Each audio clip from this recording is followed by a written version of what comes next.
Welcome to This Explainer. Today, we're going to look at food through a completely different lens. We're going to break down the highly specific, deeply scientific process of executing a structurally sound Elvis burger without causing an absolute culinary disaster. Look, if you've ever thought making a burger was just throwing some meat on a grill, well, prepare to have your mind changed. This isn't just cooking, folks, it's structural engineering. To successfully pull this off, we're going to treat the construction of this legendary sandwich exactly like a high-stakes engineering project by executing 5 critical protocols. Number 1, the threat of textural collapse. 2, protocol alpha, lipids, and sucrose. 3, protocol beta, protein execution. 4, protocol gamma, architectural assembly. And finally, 5, the condiment fallacy. You know, to really get why this needs such intense precision, we have to look at the source data. The inspiration for this burger stems directly from Elvis Presley's famous affinity for 2 things: his standard peanut butter and banana sandwiches and the legendary Fool's Gold loaf. For the uninitiated, that was a massive hollowed-out loaf of bread absolutely filled to the brim with peanut butter, jelly, and bacon. Translating the king's giant loaf into a structurally sound handheld hamburger? That requires strict adherence to science. We are fusing savory ground beef, smoky cured pork, sweet fruit, and roasted legume paste. That is a highly unusual flavor profile. 1. The threat of textural collapse. Let's dive right into this first protocol and identify the absolute number 1 threat to our mission. That threat is known as textural collapse. This right here is your critical point of failure. A complete culinary disaster is going to happen if you fail to respect the physical properties of your ingredients. Think about it. When you're combining things like peanut butter and soft fruit with ground meat, ignoring the physics of those ingredients leads straight to textural collapse, leaving you with a uniform, unpalatable mush. No one wants that. When balancing the physics of our sandwich, we have our soft, viscous matrices on one side. That's the peanut butter and the heated bananas. These elements desperately want to turn your sandwich to mush. So what do? We deliberately introduce rigid structural counterpoints to defend against them. We achieve this defense mechanism through deeply seared beef, shatter-crisp bacon, and a structurally robust toasted brioche bun. Think of these as your load-bearing walls.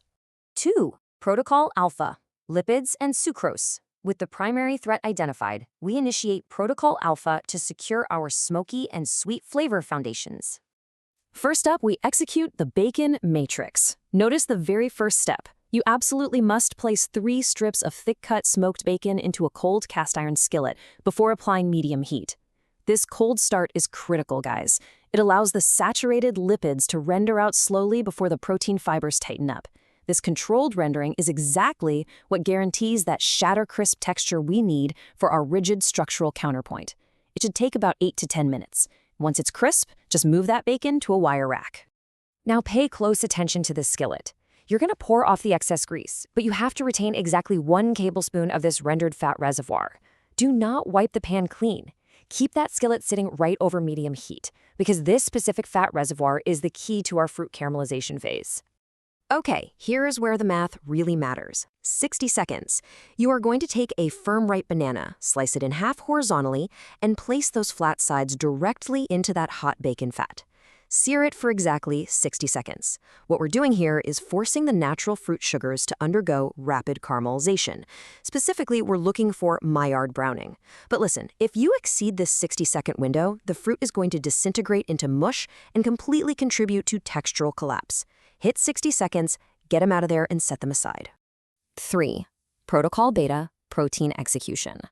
With protocol alpha down and our sweet and smoky elements prepped, we move to protocol beta.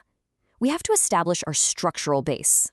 Patty formation has to be precise. Form 6 ounces of 80-20 ground chuck into a patty roughly half an inch wider than your bun to perfectly account for thermal shrinkage. But here's the absolute most vital engineering step. Use your thumb to press a shallow dimple right into the geometric center. You see, as connective tissues contract under heat, the meat naturally wants to dome into a sphere. The dimple counteracts this entirely, giving us a flat, stable platform for our upper architecture.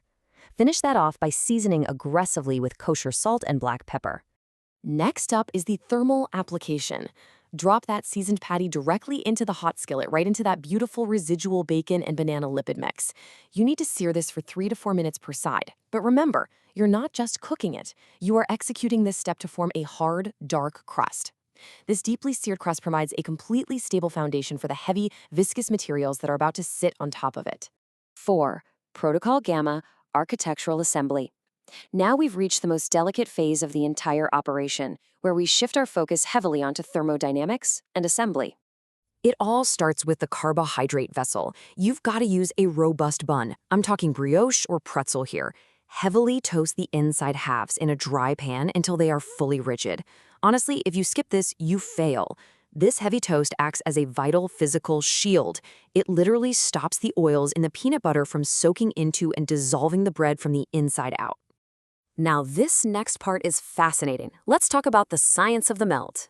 You place your hot beef patty on the toasted bottom bun, and immediately you spoon 2 tablespoons of smooth peanut butter directly onto the meat. Do not heat the peanut butter beforehand in a microwave or a pan.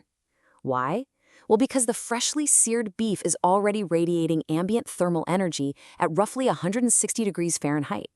This specific temperature is going to gently warm the peanut butter, slowly dropping its viscosity until it naturally... Actually, let me stop right here with a massive warning regarding that peanut butter. You must strictly use commercial-grade smooth peanut butter. Do not use those natural stir-to-mix varieties. The emulsion in natural peanut butter is highly unstable. When it hits that 160-degree beef, that emulsion is going to break, and it will separate into a horrifying pool of raw oil right on top of your meat. It will completely ruin the architectural integrity of the entire build. Seriously, don't do it. So let's review our definitive architectural blueprint. Level 1 is your physical shield, the rigid toasted bun. Level 2 is the hard-seared protein base. Level 3 is the thermally activated lipid melt of the commercial peanut butter. For level 4, you're going to shingle those caramelized banana slices over the melting peanut butter, snap your bacon strips in half, and place them in an overlapping structural grid right on top of the fruit. And finally, level 5, apply the carbohydrate crown, the top bun. Serve it immediately. 5. The condiment fallacy. We have successfully built the sandwich. However, before you even think about taking a bite, we have to address a catastrophic error that home cooks frequently make out of pure unthinking habit. Look, we all have that blind habit of grabbing ketchup, mustard, pickles, or cheese for a burger. But stop and consider the chemistry for a second. Ketchup, mustard, and pickles contain acetic acid, which is vinegar. Cheese contains lactic acid. You are introducing sharp acids into a highly specific sucrose lipid environment that we just created using roasted peanuts and caramelized fruit. Doing this causes a violent, catastrophic flavor collision. The sharp acidity fundamentally clashes with the sweet and nutty profile we just painstakingly engineered. To respect the integrity of this build, you have got to strictly limit your flavor profile to these 4 elements, and these 4 elements alone: savory ground beef, smoky cured pork, sweet caramelized fruit, and roasted legume paste. Please, do not let your conventional burger habits ruin what is essentially a mathematically perfect feat of food engineering. So there you have it. The thermodynamic data is absolutely clear. The physics of textural collapse have been completely mitigated, and the assembly protocols are fully set.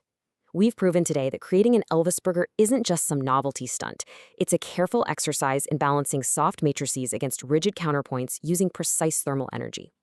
The only question remaining for you as an at-home engineer is this: are you brave enough to trust the science, follow these protocols to the letter, and skip to ketchup?